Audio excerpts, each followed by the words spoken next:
Hyvä. Mutta jatketaan iltaa. Toivotaan lavalle tervetulleeksi Robert Pettersson!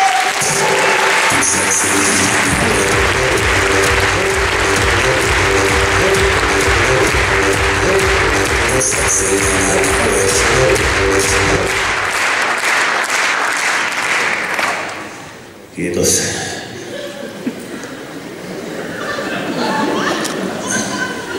Kannattaa tosiaan olla varovainen tuon alkoholin kanssa. Varsinkin jos on joku lääkekuuri päällä. Mäkin otin kerran sekaisin viinaa ja viagraa. Ja heräsin aamulla nuppi ihan turvoksissa.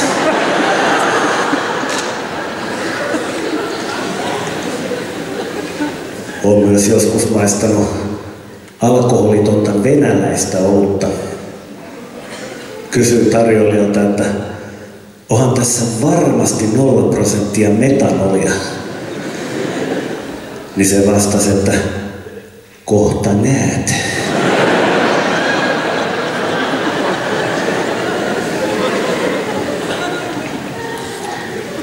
Itse kuuluu siihen koulukuntaan, jonka mielestä jallu pitää nauttia kuivana.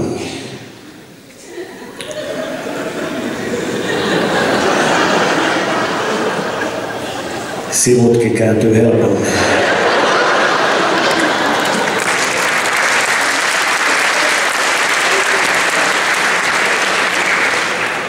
Ainakin ekalla kerralla.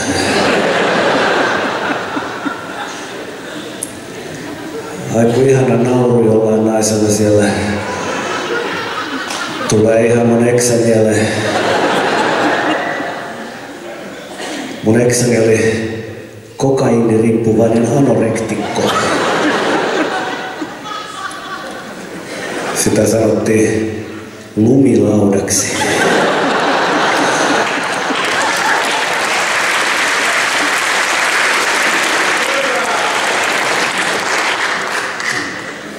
Mun eksä väitti aina saaneensa alkunsa niin kutsutulla muumimukimenetelmällä. Ja se oli kyllä helppo uskoa. Sehän oli semmonen yksikorvainen posliini, josta japanilaiset maksoi yllättävän paljon.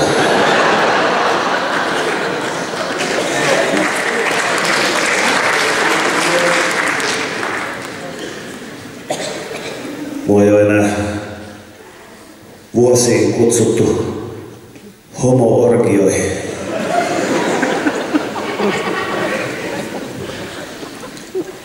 Se juna meni jo.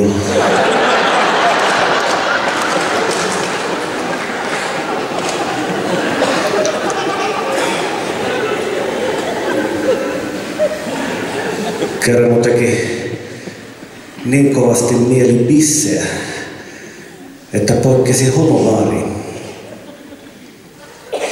Tarkoitus oli ottaa vaan pari karhua. Mutta aamulla mä tajusin, että siinä taisikin käydä toisinpäin.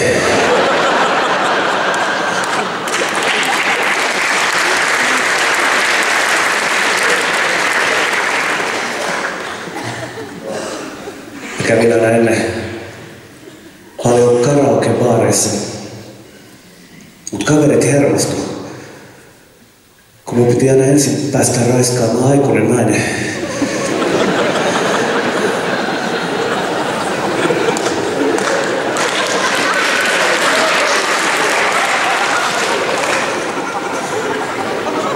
Ja sitten vasta laulettiin.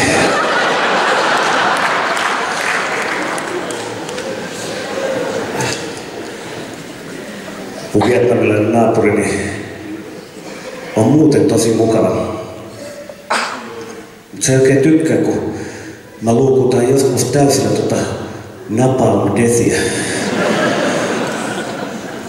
Ja mä luulen, että se olisi siitä ihan liekeissä. Mut se olikin ihan hiilellä.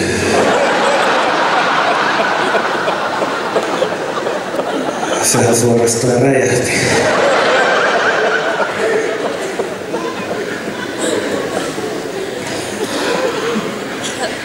Kerran mä olin baarissa kähmimässä naisia, kun portsari sanoi, että pitäisiköhän sun nyt lähteä kotiin. Niin mä sanoin, että joo, eiköhän tää ilta ala olla taputeltu.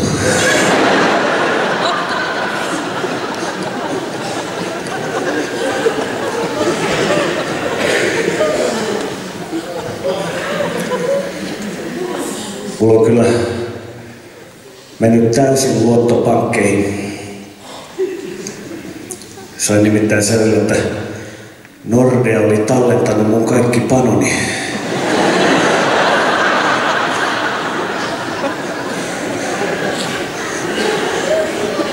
Ilman, koska mä en ole siellä kovin toivottu asiakas.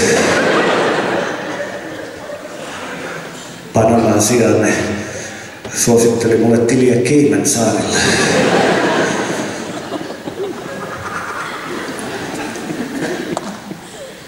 No mä en teistä tiedä, mutta minusta tää Suomi on vähän semmoinen kieltojen ja rajoitusten maa.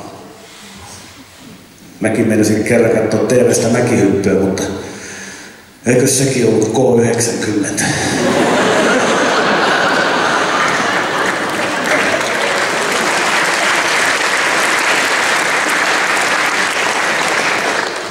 Ja kännykkään puhuminen on nykyään kielletty autossa. No minäpä hommasin semmoisen hands-free-systeemin. Ja täytyy sanoa, että heti on paljon turvallisempi olo, kun voi soitella ajallessa kännipuheluita.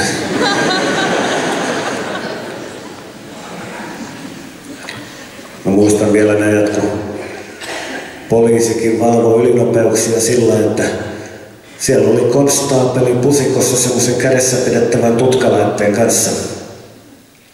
Ja mä muistan, kun mä kerran ajelin 200 ja mietin, että mitähän ne keksii seuraavaksi. Ja sitten välähti.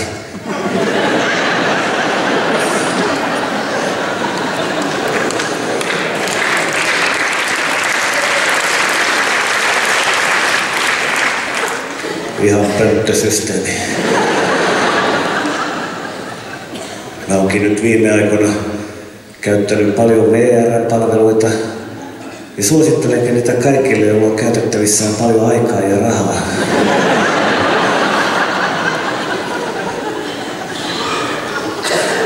Aikaisempina talvina talvi on aina päässyt yllättämään VR, paitsi viime talvena, jolloin VR päättikin iskeä ensin.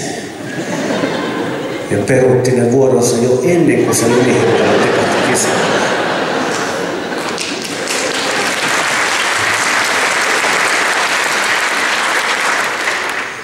No heillähän on ollut aikaa harjoitella. VR täytti nimittäin taannoin 150 vuotta. Ja 150 vuodessa on moni asia ehtinyt muuttua. Höyryveturit on muuttunut sähköisiksi, paperiset liput virtuaalisiksi. Ja kun menin ravintolavaunuun ja näin hinnasto, mä tajusin, että myös junaryöstön konsepti on muuttunut.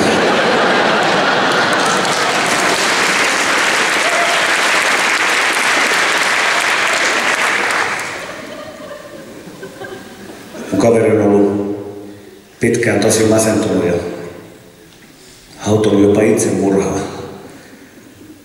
Niin mä sanoin sille, että kuule, mitäpä jos lähtisit joku ilta vaikkapa radalle?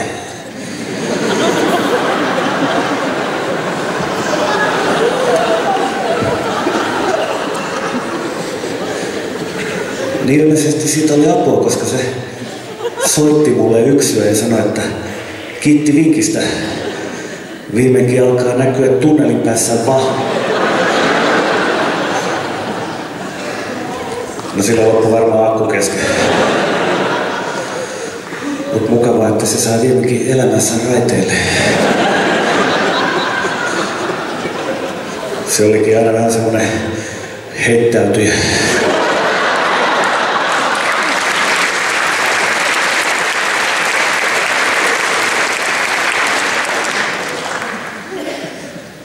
Oikeesti mä oon kyllä aina ollut automiehiä. Mutta nykyautoista mä en oikein piittaa, koska ne on kaikki ihan samannäköisiä. Mutta toista oli ennen, jolloin autot valmistettiin eri maissa täysin eri periaatteiden mukaan. Esimerkiksi jenkit otti aina ensimmäiseksi pehmeän sohvan ja rakensi sen ympärille auton. Ruotsalaiset taas otti lämmityslaitteen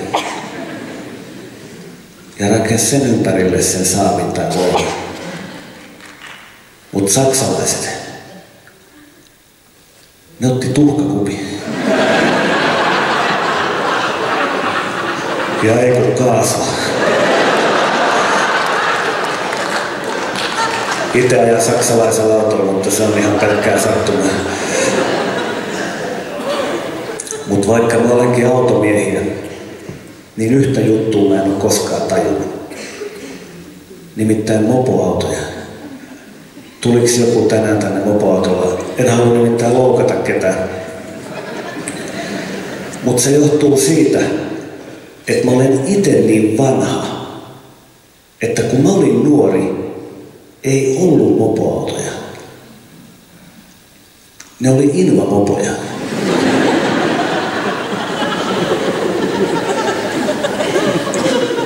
Ja mä mietin, että mitä on tapahtunut, että onko liikenteestä tullut jo niin turvallista, että invamopot ei ole enää mennyt kaupaksi. Ja jossain on ollut valtava peltihalli täynnä myymättömiä invamopoja. Ja yksi aamu semmoinen nuori myyntipäällikkö tukkageelillä taakse suittuneen nuuska ylähuulen alla on koonnut ne kaikki vanhat myyjät ympärilleen ja sanonut, että alkakaahan jätkät liimailla ralliraitoja noiden ilmavopojen kylkeen. Laki nimittäin muuttui just. Me aletaan myydä näitä nuorisolle mopoautoina. Ja mikä parasta, nämä on niin heikkoa tekoa, että kohta alkaa taas ilmavopotkin käydä kaupassa.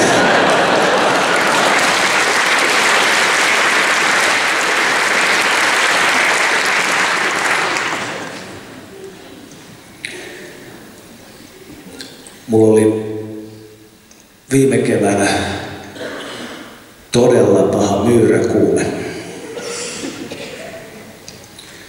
Oli ihan pakko saada jostain myyrä.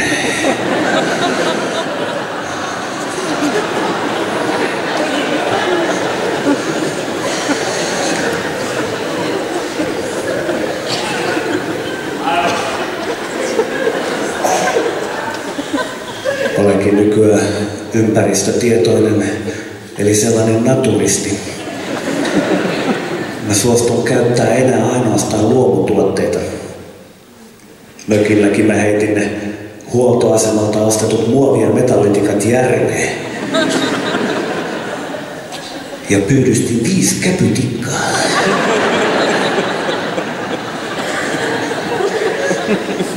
Ja sidoin kuminauhalla niiden nokan ja siivet ja heittelin niitä tauluun koko kesän.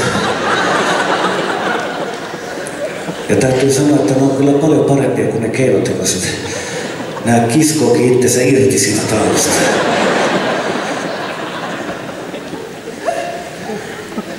Ja keinoturkiksia nenää päälleni pistä. Aitoa se olla pitää. Ja mielellään vielä kaukoidessa tuotettua. Siellähän turkikset on niin suosittuja, että ne suorastaan revitään eläinten päältä. Mut kaikista vahingollisinta luonnolle on kuitenkin kloorivalkaistu WC-paperi. Sitä ei meikäläisen huusholliin enää osteta. Mulla onkin nykyään vessassa sellainen pieni valkoinen karitsa.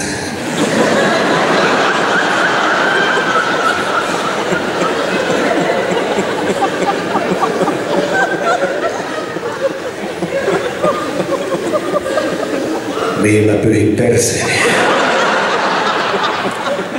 Ja maailma pelastuu.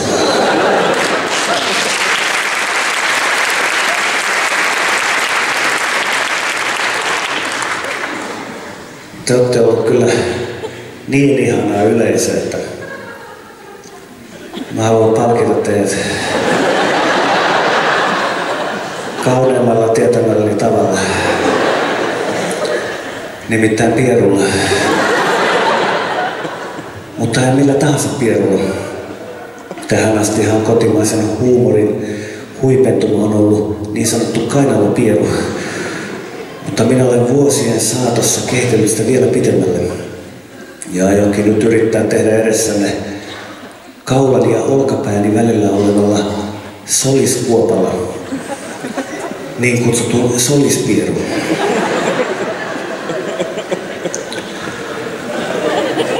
Största möjliga tystnaden. Tämä ei onnistu aina ensimmäisellä kerralla.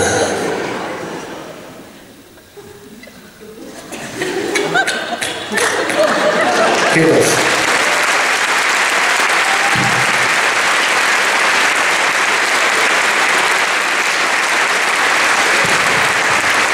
Yes, Robert.